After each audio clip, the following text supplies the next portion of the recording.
Today's Saturday, November 27th. This is the 1967 Oldsmobile Toronado tilt and telescopic steering column for my friend Frank O'Connor in Montana.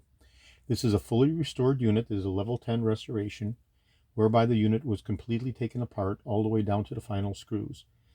And in the two predecessor videos, video number 1 and video number 2, you can view the completely disassembled state in a bench layout of all of the individual components, whereby you'll see how the individual bare metal components, such as the internal shifting tube and the primary spline shaft, have all been surface treated with acclimatized corrosion resistant surface treatment, as well as some of the other internal parts. The external parts have been resprayed in the original number 10 sable black, and the bottom of the head tilt is polished, which is indicative and a Eldorado George trademark. So I'll be doing a functional validation test for Frank and get his okay to ship reply confirmation before this unit goes out. We'll start out by doing an electrical test of the fully restored, surgically restored tilt and telescopic wiring harness. So I'll go ahead and I'll connect the unit to power, and we're in the upside down position right now. So I'll go ahead and put the lever down, which would be indicative of a right hand turn, and I'll touch the wires that correspond to the right hand turn, and we'll be looking for the light to come on. Okay, so there's the right front, right rear, right front, right rear. And I'll go ahead and rotate the spline, and we'll be looking for the lever to come up where the unit self-cancels. Okay, now we'll check the left-hand lights. Left comes on and right does not come on. Left comes on, right does not come on. Left comes on. Left comes on, right does not come on. Left comes on, right does not come on. Left comes on. So we've tested both the left and right, front and rear turn signals. Okay, and now we'll go ahead and test the lower cornering lamps, which are facilitated by this 3-pin arc connector. Okay, and we're still in the left-hand mode, and we can see that the light bulb comes on in left, but not in right. Comes on in left, but not in right. Left, right, left on. Okay, go ahead and cancel.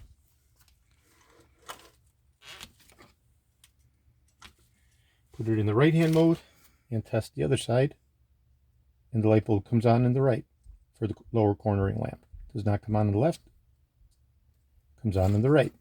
So we've tested the two front cornering lights, which are mounted in the front of the fender at the very bottom for the Eldorado.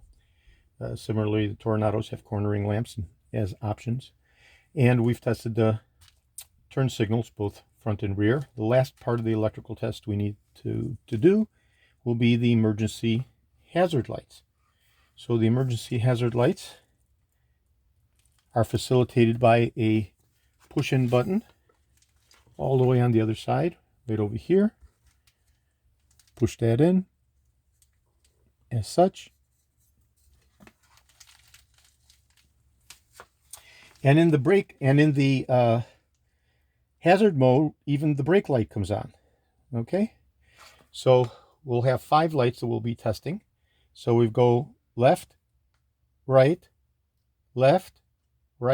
and brake. So that's 5 electrical continuity wires operating for the hazard mode.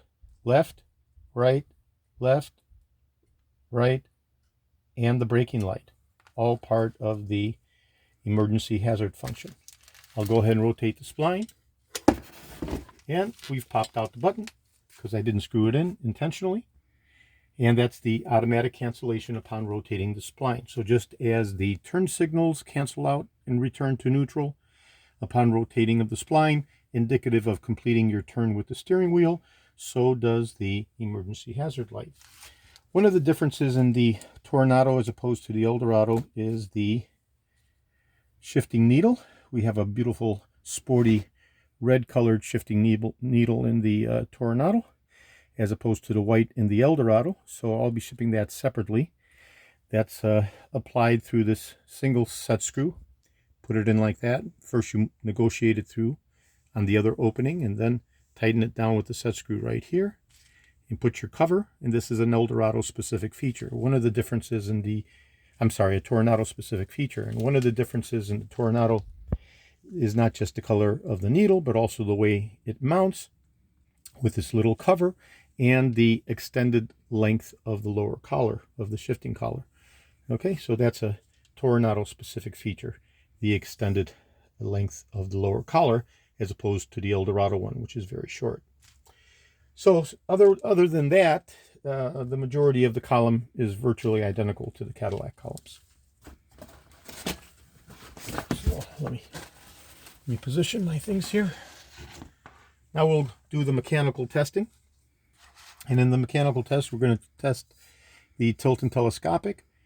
The servicing of this beautiful show quality restored tilt and telescopic steering column includes all three of the bearing sets. We have a bearing set at the top of the head, which facilitates rotation, beautiful and smooth.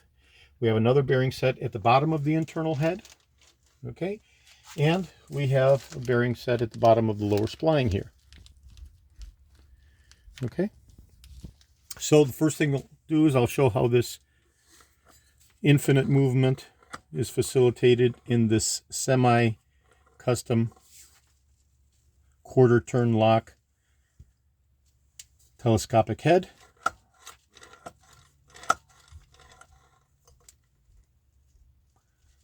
So that's the infinite movement of the telescopic head. Now we'll go ahead and do the 5 degrees of freedom for the tilting function. And we'll be looking down here at the polished arc at the bottom of the head cover, something that I do specifically as my own trademark. And we're in a neutral position. We have 5 motions here. So here we are in the full upright position, 5 degrees of freedom, or 5 positions. That's full up, semi up,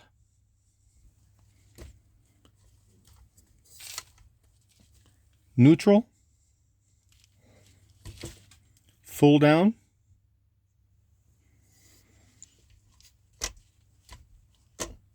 partial down, full down, partial down, neutral,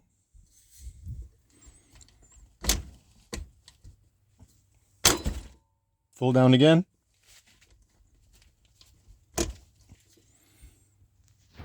partial up,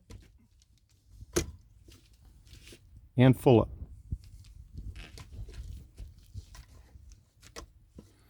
And back to neutral.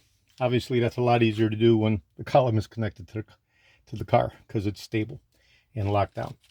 So this is the 1967 Oldsmobile Toronado tilt and telescopic steering column for my friend Frank. This will be shipping out as soon as I get his okay to ship. Reply confirmation. This is George in Florida. I have over 75,000 original vintage parts from 1967 to 1970, 375,000 parts from 1959 to 1976. I'm best known for my restoration of the Cadillac steering wheels, all of the GM tilt and telescopic steering columns, the power seat mechanisms, the instrument clusters, and other critical, hard-to-source original vintage GM and Cadillac Moseley parts. Today is Saturday, November 27th. Thank you very kindly.